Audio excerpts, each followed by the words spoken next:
Isaiah, John, welcome to the Austin X podcast. Thanks for Thanks for having having me. us. So I think this is going to be fun.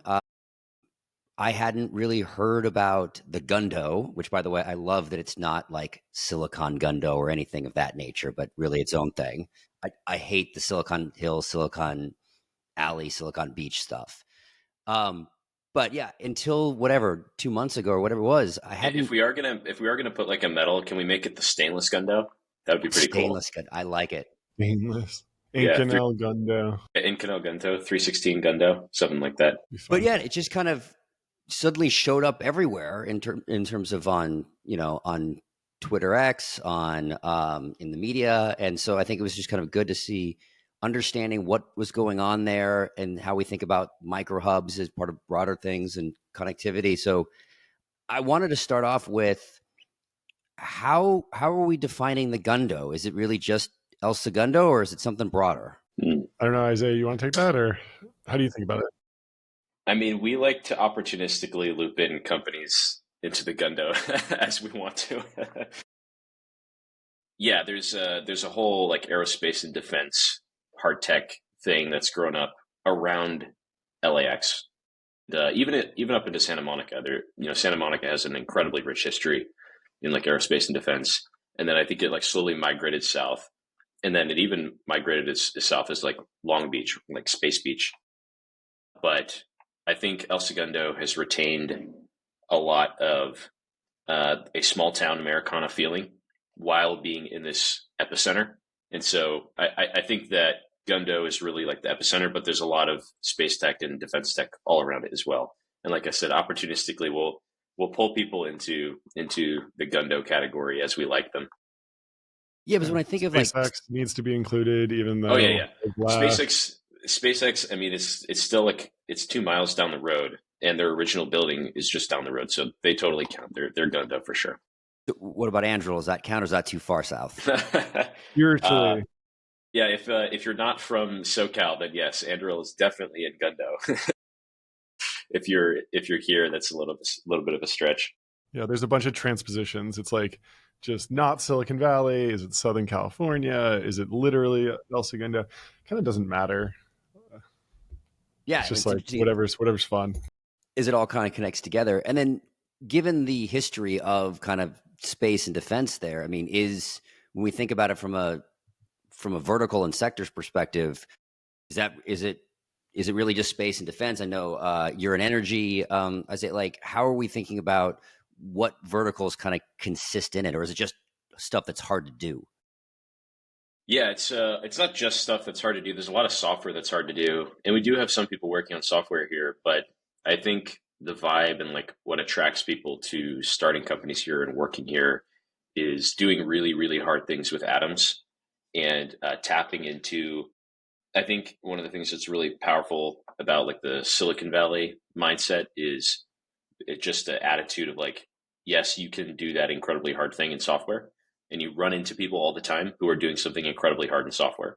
And we have a really similar thing with atoms. You have people within walking distance doing extremely hard material science and low level science that's quickly evolving into technology in a lab.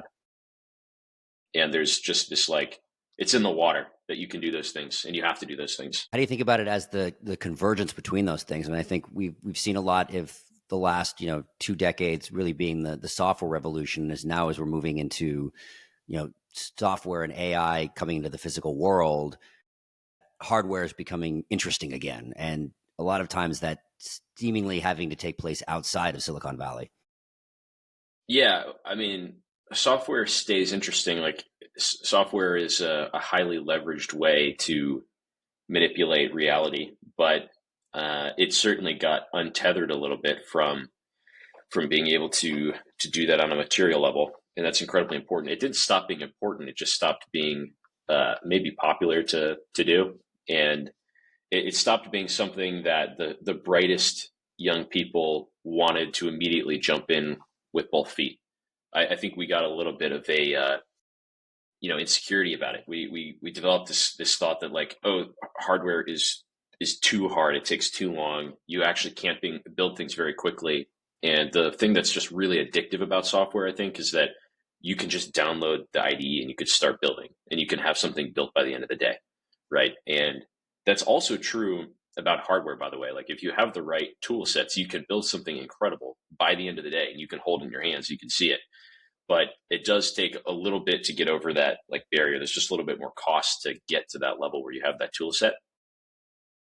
Yeah, I just think like culturally, we stopped building those tool sets in those places where people are doing that experimentation, that play. How much do you think that had to do with almost the celebration or the lack of celebration in hardware and achievement, right? A lot of times we kind of point to the 1971 as the, what happened in 1971 and drive things down. But a lot of it was we didn't have any moon landings and things that people could physically see versus a lot of the great innovations that we've had in the last, 20, 30 years. It's harder to point like, yes, we launched this software and I'm going to point you to that great innovation. Yeah. Maybe we ran out of like contemporary heroes. I don't know. What do you think, John? Yeah, I don't know if it's like the celebrations thing.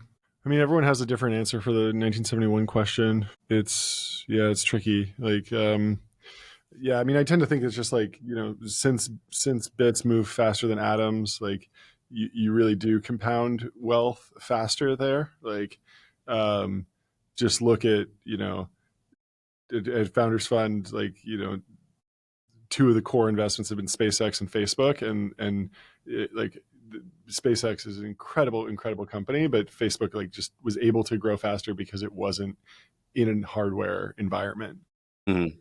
And I think we're seeing that with the AI stuff, like getting to 100 million users really fast with ChatGPT, and just like software moves faster, and that leads to higher growth rates. It leads to faster, like economic value capture. And so like, people make a rational decision to go and work in the industry that provides like the most economic value, the quickest. I think some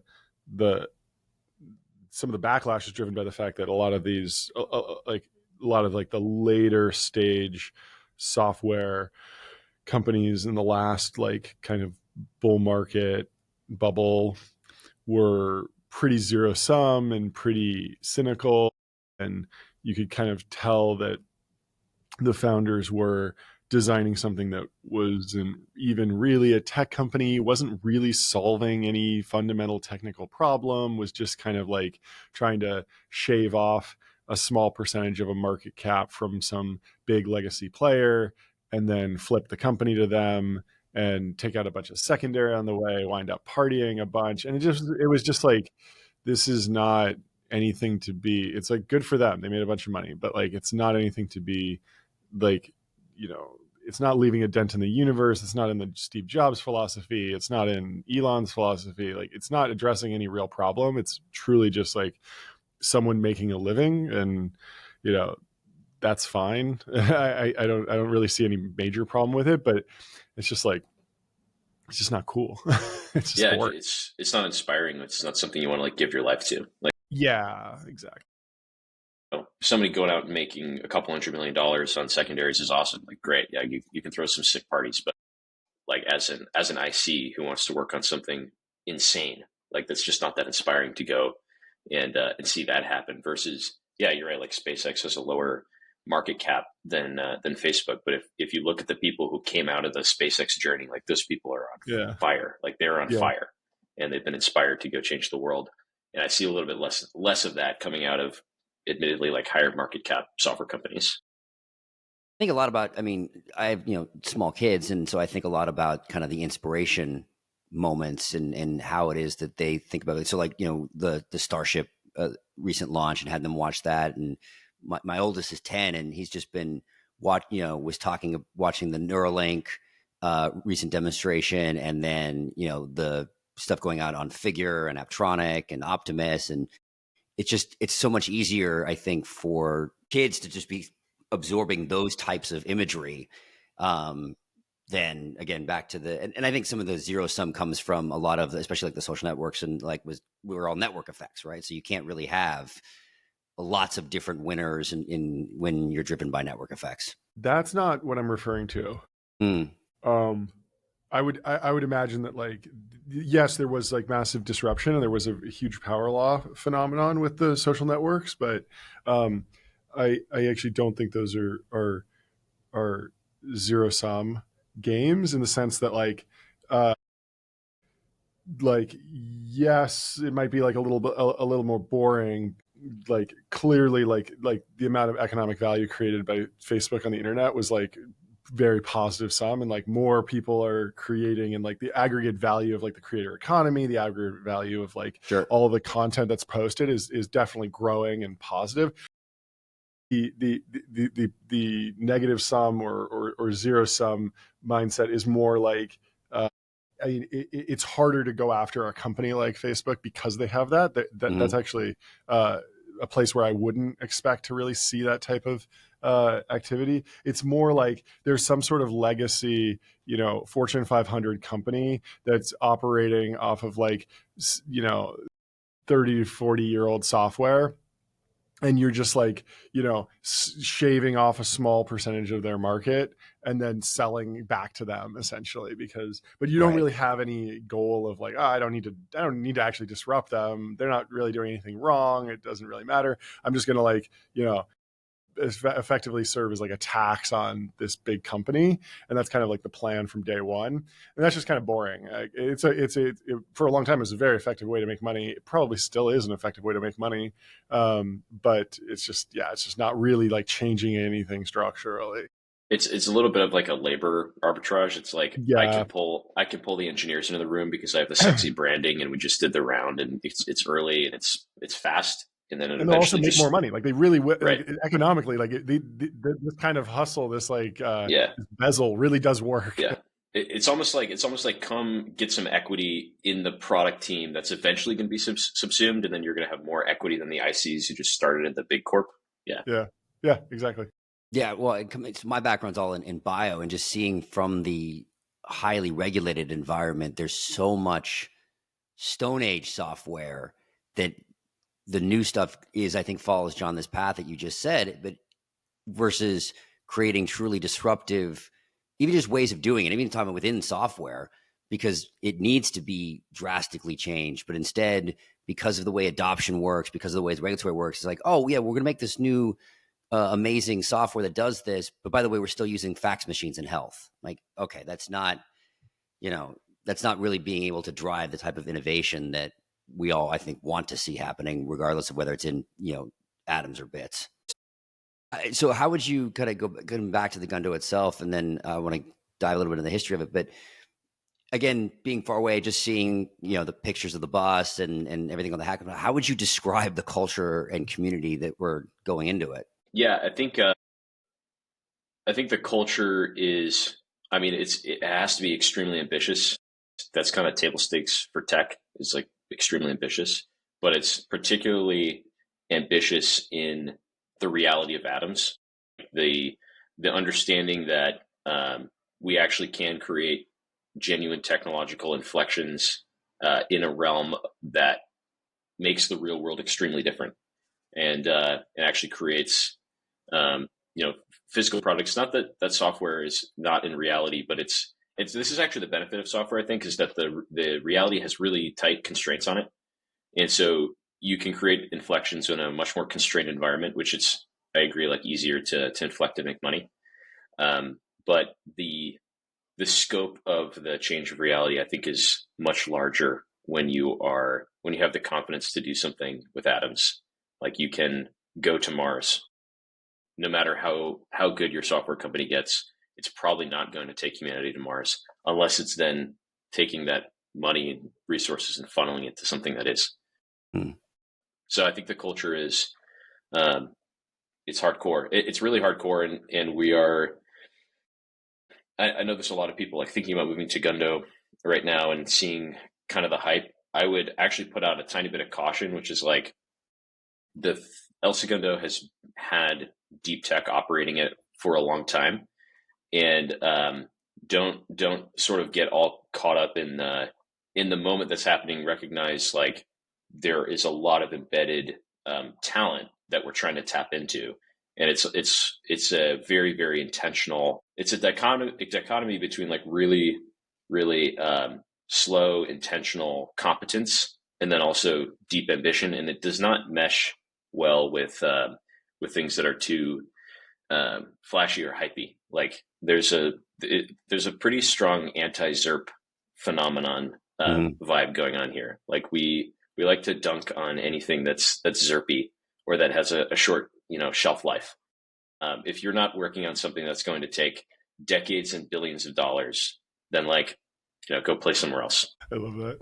Well, it's funny that you said like there's all this history there, and I really appreciated, John, and we'll put it in the show notes, the video that you had put together, kind of looking at El Segundo. But so I actually lived in Redondo Beach, and for people who don't know the area, like my wife worked at actually the Aerospace Corp, so in El Segundo. So that's why we were there. It was 10 minutes away.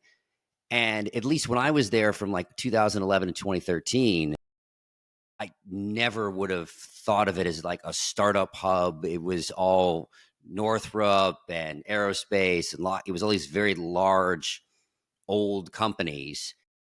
So understanding, like, first, was I wrong? Like, was I unaware of what was going on at the time? And then how much, to your point, Isaiah, with the history, and how much connection is there to those kind of legacy firms, or is it all like we're going to go disrupt all these guys and we don't want anything to do with them? It's certainly not. I don't want anything to do with them. I think what people miss is like you have to have generals, and the generals have to lead resources and people and tools, and you can't go lead that where there are no resource and people and tools. So it's not that there's a continuation. There's a very clear continuation from what we're calling legacy. But remember, like, these companies were not legacy forever. These companies have not been existing for 1,000 years. They're legacy because they were extremely successful. They built incredible things for a long time. And now, the generals of those companies, the Kelly Johnsons of Lockheed, have aged out, but the people and the tools are still there. And yeah, it takes new generals to go lead those resources to, create new things. So there's a direct line and continuation for sure. So, John, I kind of first saw it obviously in this recent viral moment, but what was it how did the Gundo kind of really come across your radar enough to say, hey, I want to go, put together this the video and the piece on it? Yeah. Probably talking to Scott Nolan, partner at Founders Fund, who was one of the first employees of SpaceX, maybe like first 20-ish or something around there. I mean, SpaceX was in El Segundo at that time. This must have been like 2005, 2006. I don't remember the exact date. He was, like fresh out of college working there, and was always kind of interested in that. And then when I joined Founders Fund, most of the team is up in San Francisco. Peter lives down in LA, and then Scott also lives down in LA. So Scott was like one of the first partners that I got to know and got to hang out with a bunch because we were in LA, and it was easier to see him than go up to SF and see everyone else. And Scott was also working on a bunch of interesting things. Like, he's been like one of the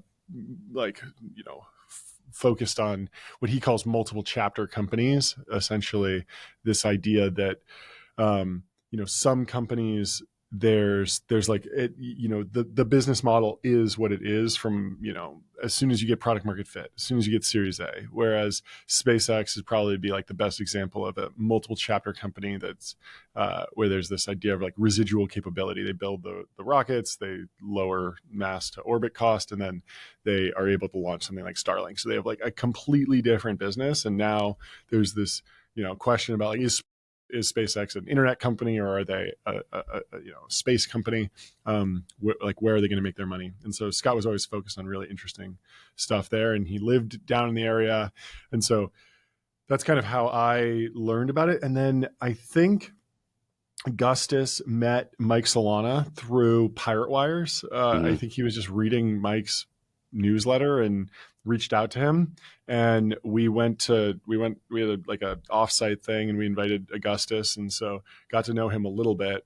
And I actually ran into him at a. I mean, these networks are like so small. I'm thinking about the first time that I met Augustus was at Josh Steinman's house. He was having like a cigar night, and a bunch of guys came, a bunch of random people, and it was like kind of a lot of hard tech. Oddly, it was one of the first like LA like random just hang out with a bunch of entrepreneurs and tech people. Like almost no one was working on software there. And I remember Augustus just like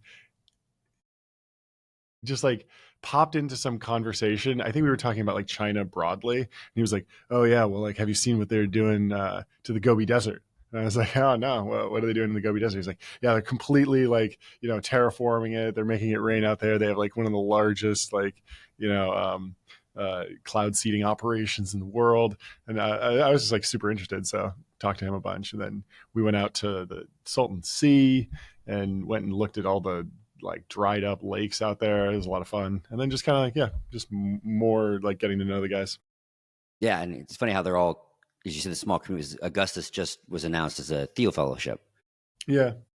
So, how describe for me like the physical nature of like El Segundo as a startup hub, because not a lot of people, this is, again, it's been a decade, so this is what I'm trying to understand what's changed. Like, not a lot of people lived there. Everyone kind of lived around, then you commuted into these big areas. And so trying to understand, you need this kind of the creative collisions to happen in these hubs. So is there a lot more live, work, play? Is it people are going into just these different areas of, is there kind of a startup, alley of sorts? Yeah, I think, I've never lived in the Bay Area, so I assume that there are areas like this there as well, but it is very close. Like there's a very small geographic region where all of these startups are located.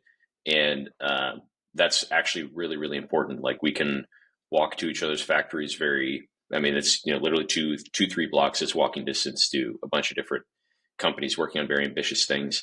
And that is really, really important. You were asking like, what's like the live, work, play areas, like where do you run into people? And honestly, like it's going to sound funny, but like the beach, you'll run into people on the beach. So every Friday we go and burn a bunch of cardboard on the beach, and you're going to run into engineers. You're going to run into, startup founders who are working on crazy stuff, and you'll begin interesting conversations. But that geographical closeness is a huge benefit. One of the things that's nice, particularly about El Segundo, is that it's kind of a small town in the middle of LA. So you have all of the LA resources and crazy stuff going on, but El Segundo still feels like a small town. It's walking distance. We go to the same coffee shop, the same diner, and these sorts of things. That's almost impossible to overrate, I think, actually. Being able to run into somebody on the street who is working on really, really hard problems and is like thinking about, planetary scale change and the technological path to get there. It's in the water. It has to be in the water. I think you're highly affected by the type of people you run into every day. And that's when people visit, I think that they're like instantly addicted to. It's like you just keep having these conversations. And who is it that was talking about? Is this I can't remember who it is that talks about like what are the different, I think it was Paul Graham. What do the different cities tell you? Mm-hmm. New York tells you I need to get richer. San Francisco tells you I can't remember what he said about SF, but I think El Segundo is like, I need to get more cracked. I need to. You're telling that story like that's what PG said, and you No, just like this is my you're just version. like ... and now it's Isaiah talking, and it sounds like PG saying El Segundo needs to get more cracked. I'm adding the El Segundo version to Paul Graham's statement. You need to get more cracked. Like you get here, and that's what you feel instantly. That was one of my employees actually who added the El Segundo, is telling me I need to get more cracked. I mean, it feels like early YC to me. This was like I did YC in summer 2012, and that was like kind of late, since I think YC started in 05. Like we were already like one of the later classes, but the early days you could it was like one of the main benefits of YC was that like everyone had dinner together. and that's still like a thing. But then like during pandemic, like they went remote, and like now Gary's like kind of, you know, restructuring, rebuilding the organization, but it's still like it's much bigger. The El Segundo thing, it's like there's like 5 main companies. It feels very much like they are a cohort in the same way that like, you know, Airbnb and Reddit were in. It's not that. It's Reddit and Twitch were in the same YC batch, and like they're just like super super close connections. And for a long time, you know, YC was like everyone lives in these like, you know, terrible houses, and like we lived in this house in Sunnyvale that had like algae in the pool, and like we would take our dishes outside and hose them down with a hose to do it faster. It was just like living in basically like squalor, just like a bunch of hacker guys who just wanted to like code, and that was it, and just go back to coding, and just like build and work and just do a bunch of stuff. And everyone would live like very close to each other. And there wasn't any focus on like being in San Francisco or being, you know, in some area. So they created like a much more, you know, dense community. And yeah, it's just fun to see. I don't know. Well, it is interesting that you have these kind of layers of communities, because it drives me a little bit nuts, I think, when, you know, all of the Bay Area is referred to as, you know, San Francisco. And it's like, you've got everything down from like, you know, Palo Alto and San Jose and up to Mountain View and up to San Francisco. And it really is a kind of a multi-hub, you know, region. And it's interesting, then you see the same thing. Like you feel like, you know, the Gundos is kind of like this small microcosm across the much broader LA ecosystem. So how does it really interact? I mean, you were talking, John, about, you know, it felt very close, and, you know, Peter lives down there and Scott lives down there, and they're able to kind of connect in. But, you know, as also someone who's lived in LA and knowing how far it is to get around, like, oh, it's 10 miles away, good to see you in an hour. Does there feel like an interconnectivity in LA, and how are these micro hubs kind of building into that? I don't know. I mean, I think that there's like, you know, there's a general like metropolitan area, which is probably defined by, you know, the distance one person could drive in about an hour in traffic is like, you know, commuter distance. You know, if Isaiah wants to hire someone who, you know, lives in Santa Monica, they can commute into the office and work, and that's fine. And they're not going to need to uproot their life or family to take that job. Now, if you wanted to go and recruit someone who lives in Bakersfield and it's a 2-hour, 3-hour drive, like probably a different conversation. So not in the commuter metro area. But all these terms are like kind of silly. It doesn't really do much, but I don't know. I mean, within Gundo, we can go even narrower and talk about like the Smoky Hollow neighborhood, which is like where most of this activity is happening. Because you're right that there's like Raytheon and and like Lockheed and Boeing and stuff, and like they're more on the north side, like right near LAX, and the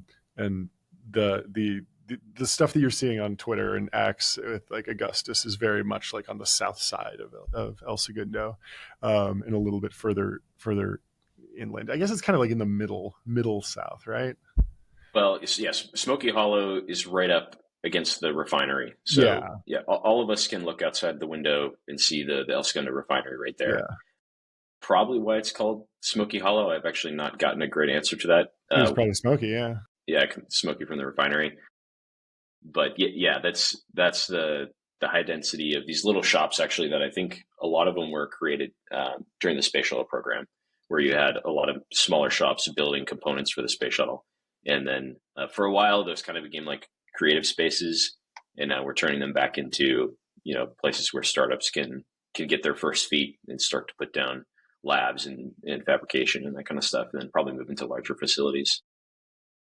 Yeah, I think about the reason I asked, to your point, that the metro and the CCA and these different things are arbitrary lines. But when I think about, especially now, and we're talking about like these convergence of like bits and atoms, and having the different ideas kind of cross over, and having that kind of density of creative collisions, where you have, and this was, you know, Jim Breyer said this, I think this was like last year at a talk, where it was that when we were talking about Austin in this case, where you'll have centers of excellence having their density, but those centers of excellence don't have to be together. So you can have like the quantum group, you can have the bio group, you can have the defense people all kind of being close by to each other. They don't necessarily all have to be downtown on top of each other. But then you ask the question of how does that cross collaboration start to happen? And so that's really what I'm thinking about when you have the, you know, the broader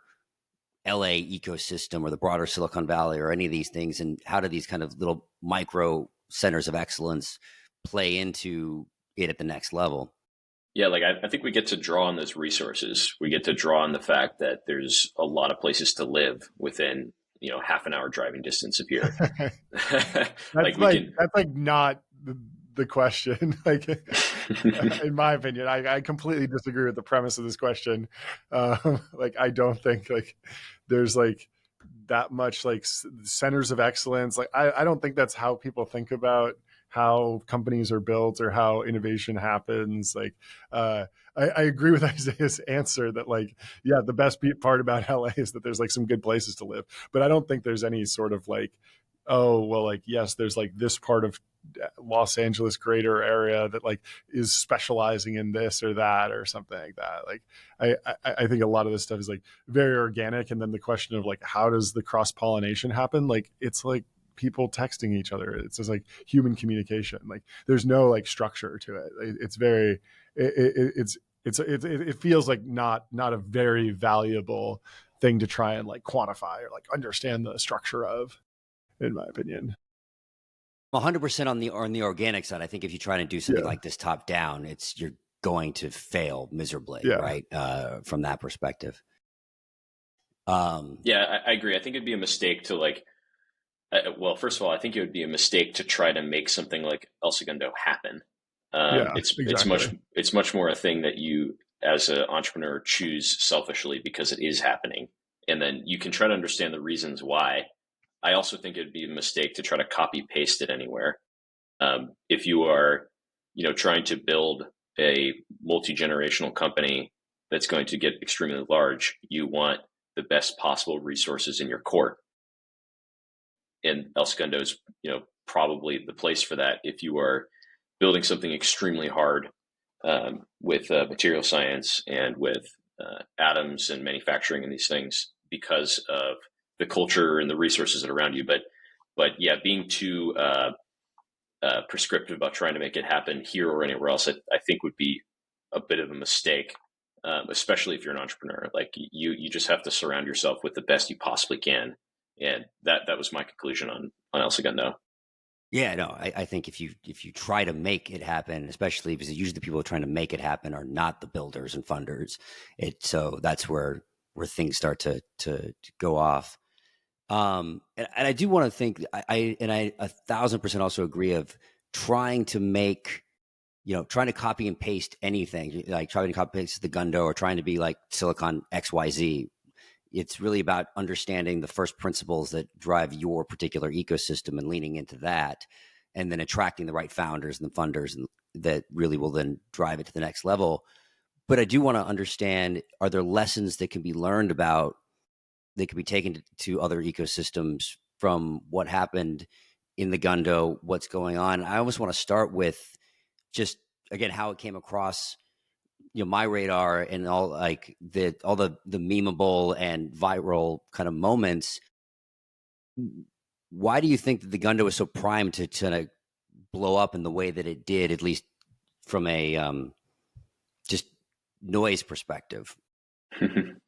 Honestly, like, I think if you're looking for, yeah, like, I was going to say, I think if you're looking for the big secret in that, it's literally probably like 4 or 5 people who decided that it is our business to build incredible things, and to like, it's our business to control the weather. It's our business to make energy 10 times cheaper. It's our business to fix, you know, the base of American manufacturing. And yeah, but that's not why it blew up. Yeah, because like you guys could literally all be in stealth mode, and you guys could be making a lot of money. Like, you could be an under the radar company selling millions and millions of dollars worth of stuff and just never do press, never talk about anything. And it'd be great. Everything would be fine. But that's not what's happening. And the reason it's not happening is because like there's just a cracked guy who showed up and he has a sense of humor, essentially. He's like a lot of the people in El Segundo historically have been engineers who have not really had, they've not been good posters, essentially. And Augustus showed up and he's like a great poster. And then he kind of like led the way and a bunch of other people came in and bounced off of him and everyone jokes and they create this like cinematic universe now. But like I really think like he's driving a huge part of like why people are hearing about this broadly, just because he made it fun and he drew a bunch of attention and it was like the right time and it struck a chord because people, all the things that we talked about like the real building that's happening and backlash to negative sum software or ZERP, all these different trends, like Augustus was able to like kind of take that and seed like a very, very funny, very interesting, just meme. It's just a good meme. So what's the downside of that kind of viral moment? I mean, we look at there's tons of downsides. Miami's. Yeah, I mean, like you could get over your skis and be more of a marketer than a builder, and that's why I think like you've seen Augustus post last because he's mission accomplished. Like he did the meme and it's everything he needs, and he doesn't really need the Gundo meme to be bigger. He's not an influencer. If he was, he would be like, now I'm selling Gundo t-shirts and so I need it to be bigger and bigger and bigger. But that's not. He has a real business to build. And so he's like, obviously you can clearly tell that like all the Gundo guys are basically like, yep, we accomplished that. We reached the height of the mountain and now we're not going to be influencers. We're going to be company builders. And so we have a reputation. And if we need to put out an announcement or we need to hire someone, we have audiences. We can like, kind of amplify things. We're plugged into the right capital networks. I think pretty much every Gundo company is funded at this point, or all the core ones. They've all like raised, the money that they needed or the money that they wanted, or they have enough to get going. None of them are like, oh, we're going to have to shut down next month, which is great. And now it's just like, it's time to just do the work. And that's obviously going to take decades, going to take a long time. So, amen. We do the work. Time to build. So are there any base lessons that other places can learn from what's been happening besides build and have someone who has a great sense of humor posting? Yeah. I don't know if the Augustus plan can be copied. Like it's clearly very, like he's a natural at it. It's not like he read some book and like applied the lessons. He's just like, I will say that the thing that can be copied and should be copied anywhere is just to not be apologetic. If you, that's a good one. Just like if you believe something about the world, then do not be apologetic. Say it without any qualification. Say it over and over, and that may or may not be the same set of principles that's here. And you might be wrong, and then like the world will tell you that you're wrong. But you have to actually like put it out there to find out. So that's probably the thing that's most applicable everywhere else. Yeah, I like that. That's actually kind of like anti-mimetic in the sense that like the worst thing you could do would be to go to a city that's not San Francisco and then say like, we're exactly like San Francisco. Like obviously El Segundo would be like, it would be a disaster if they tried to claim that it's like the best place to build AI or whatever. It's like, no, like go to Stanford.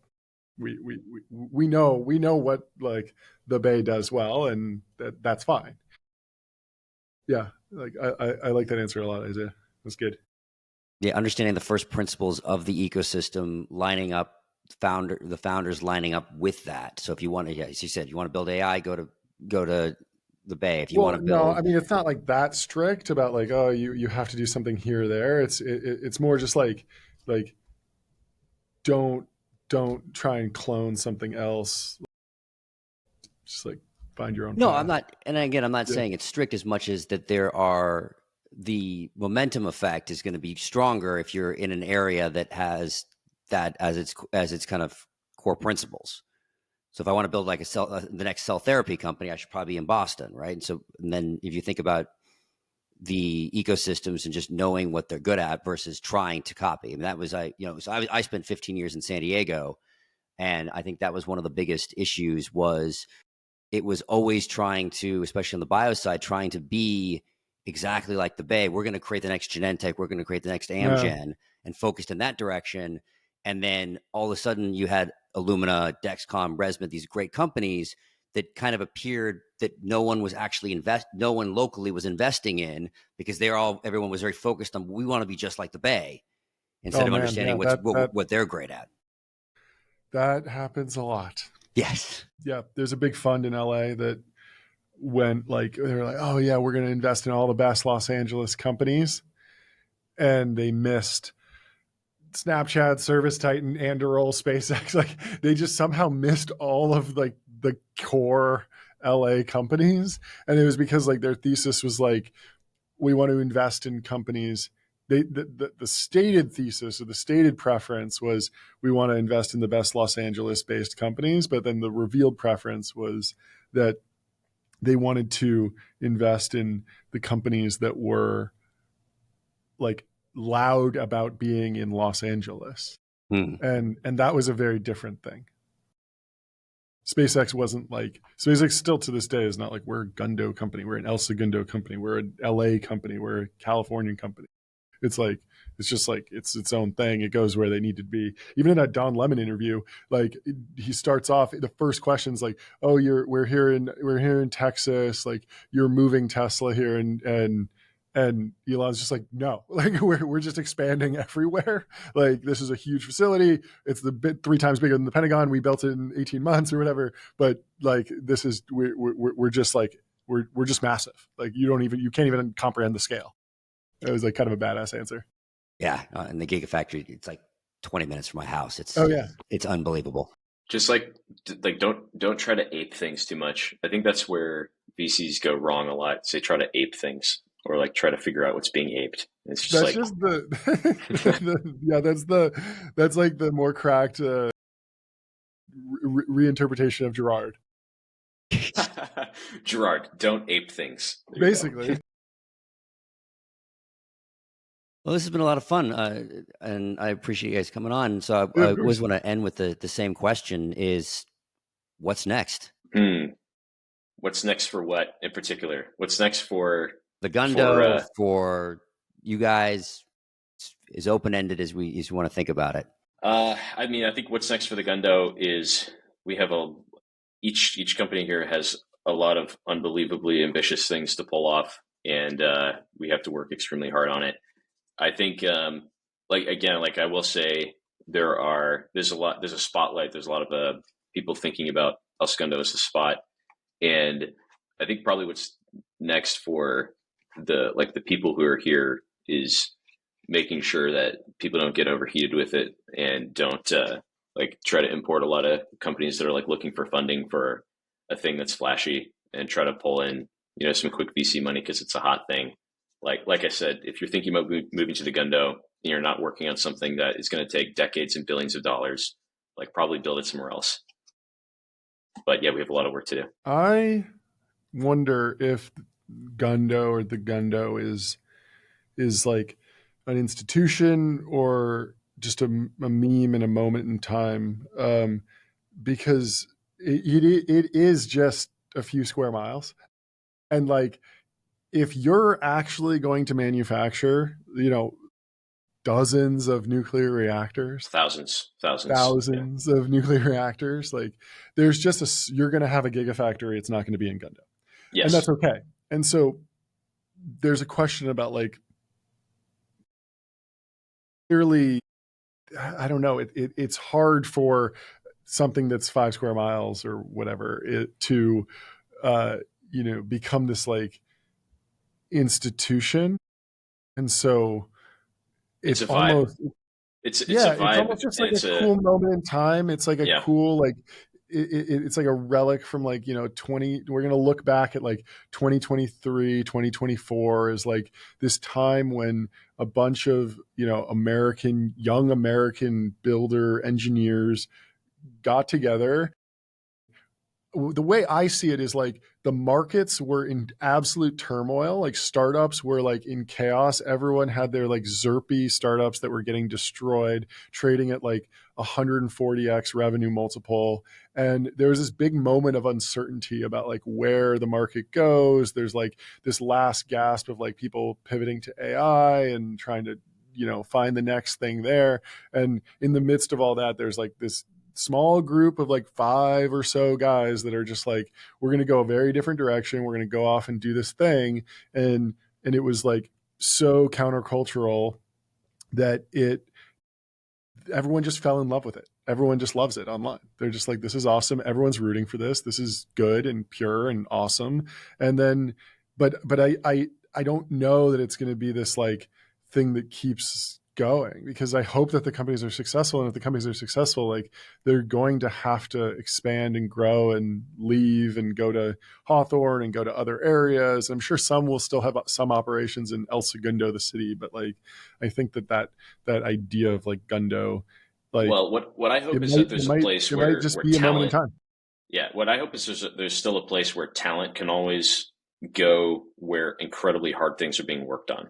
I think that's maybe one thing that I hope stays around for like the next 30 years, is that there is a pressure cooker somewhere where if you are extremely, extremely cracked at something, you can show up with your skills and your talents, and there's a mission that you can join that's going somewhere truly extraordinary. And yeah, maybe it's not in El Segundo as a city, maybe it's in Hawthorne, maybe it's around there. But I think that gathering point for people who love the United States and are incredibly talented at an extremely hard skill can go and find that mission. Yeah, I like that. And even if that's way broader than Gundo, I think that's the spirit. Yeah. It's definitely like a broadening of the definition is coming, not a narrowing. The more constraints people try and put on it, the less like Lindy it will be. I think we started with what was the Gundo and how far does it go down, and then I think, as your point is, it's going to become much broader than just the actual borders of the town. I love it. Yeah. John, Isaiah, awesome. This has been great. Thanks for going on the podcast. Yeah, thanks for having us. Jason. Yep. This is fun. So what's next, Austin? We're glad you've joined us on this journey. Please subscribe at your favorite podcast catcher, leave us a review, and let your colleagues know about us. This will help us grow the podcast and continue bringing you unique interviews and insights. Thanks again for listening, and see you soon.